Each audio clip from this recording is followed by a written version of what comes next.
ವೀಕ್ಷಕರೇ, ಗಿಲ್ಲಿ ನಟ ಅವರ ಅಭಿಮಾನಿಯಾದಂತಹ ಒಬ್ಬರು ಟ್ಯಾಟೂ ಹಾಕ್ಸ್ಕೊಂಡಿರೋದ್ರ ಬಗ್ಗೆ ನಮ್ಮೆಲ್ಲರಿಗೂ ಸಹ ಗೊತ್ತು.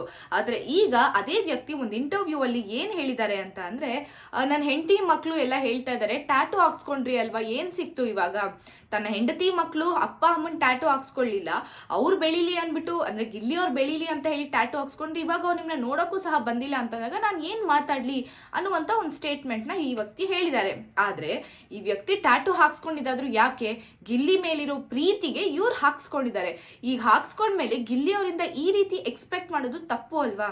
ಅದೆಲ್ಲ ಆಗ್ಲಿ, ಅವ್ರು ಇವತ್ತು ಆ ಒಂದು ಜಾಗದಲ್ಲಿ ಇಂಟರ್ವ್ಯೂ ಕೊಡ್ತಾ ಇದ್ದಾರೆ ಗಿಲ್ಲಿ ಅವ್ರ ಬಗ್ಗೆ ಅಂತ ಅಂದ್ರೆ, ಅವ್ರು ಟ್ಯಾಟೂ ಹಾಕ್ಸ್ಕೊಂಡಿದ್ದಾರೆ ಅಂತ ಅಂದ್ರೆ ಅದಕ್ಕೆ ಕಾರಣ ಕೂಡ ಗಿಲ್ಲಿ ಅವರೇ. ಇದ್ಯಾಕೆ ಇವ್ರಿಗೆ ತಿಳಿತಿಲ್ಲ?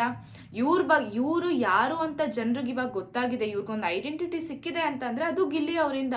ಇಷ್ಟೆಲ್ಲ ಸಿಕ್ಕಿದ ನಂತರ ಕೂಡ ಇವ್ರು ಯಾಕೆ ಈ ರೀತಿಯಾದಂತಹ ಒಂದು ಸ್ಟೇಟ್ಮೆಂಟ್ ನ ಮಾಧ್ಯಮದ ಮುಂದೆ ಹೇಳಿದ್ದಾರೆ ಅಂತ ಗೊತ್ತಿಲ್ಲ. ಸೊ ಈ ಒಂದು ಬಗ್ಗೆ ಗಿಲ್ಲಿ ಫ್ಯಾನ್ಸ್ ಅವರೆಲ್ಲ ತುಂಬಾನೇ ಸಿಟ್ಟು ಮಾಡ್ಕೊಂಡಿದ್ದಾರೆ. ಆದ್ರೆ ಈ ರೀತಿಯಾದಂತಹ ಒಂದು ಸ್ಟೇಟ್ಮೆಂಟ್ ತಪ್ಪು ಅಂತ ನಮ್ಮೆಲ್ಲರಿಗೂ ಅನ್ಸುತ್ತೆ. ಸೊ ಈ ಒಂದು ಬಗ್ಗೆ ನಿಮ್ಗೆ ಏನ್ ಅನ್ಸುತ್ತೆ ಅನ್ನೋದನ್ನ ಕಮೆಂಟ್ ಸೆಕ್ಷನ್ ಅಲ್ಲಿ ತಿಳಿಸಿ ಹೇಳಿ.